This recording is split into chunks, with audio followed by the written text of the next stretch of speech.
Its name is Project 40. It's a 1940 Ford Tudor Sedan, jet black in color.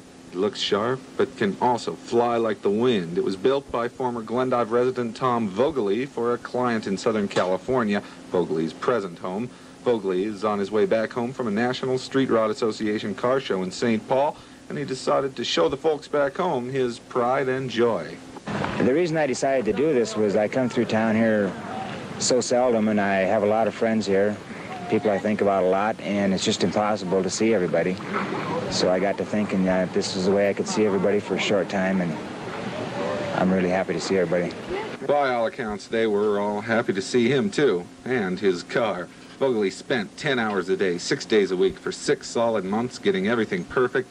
If the car was built for nostalgia drag racing, however, the car is also street legal and is also legal for professional NHRA drag racing. Not a common combination by any means, but as Vogele says, getting the car in this type of shape did not come easy, nor did it come cheap.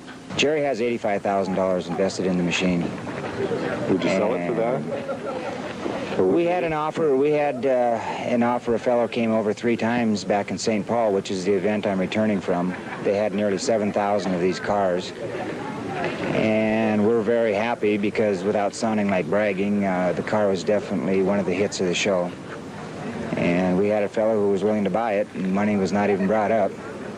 But Jerry's not ready to sell it yet. We're going to race it again next year at the same event that we've already raced it at in May. And it ran 9.3 seconds at 148 miles an hour in a quarter mile.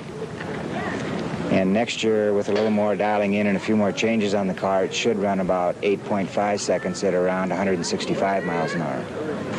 To give you an example of the power of this car, the new Corvettes are being touted as high-performance vehicles, and they are very nice road-handling cars and almost the most high-performance car you can buy now. And they turn the quarter mile in around 14 to 15 seconds.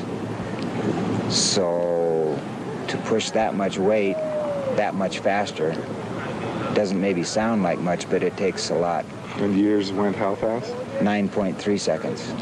All that power comes from an aftermarket aluminum replica of a 454 truck engine. Most all the accessories are in fact aluminum, and it burns artificial man-made gas at $7 per gallon. As it is, it cranks out 800 horses. The engine is capable of 1,200 to 1,300 horsepower.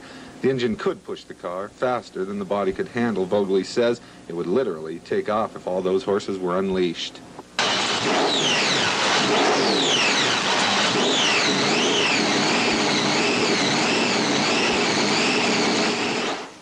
This car is what they call a professional car. Has a lot of money tied up in it. But the other 2 cars that were here tonight, one, the black 41 Coupe, belongs to my sister and her husband from St. Louis, Missouri. And the red one is a friend, a couple of theirs that are friends. They drove their cars with their families from St. Louis up to the same event and then over here. And then we'll be going home, which they pull little camping trailers with them. But their cars are built from on the weekends and evenings, and they go to wrecking yards and scavenge a lot of parts and just not as involved. But in reality, they have more fun than I do because I got to load mine on the trailer and they get to drive theirs down the road. So there's room for everybody.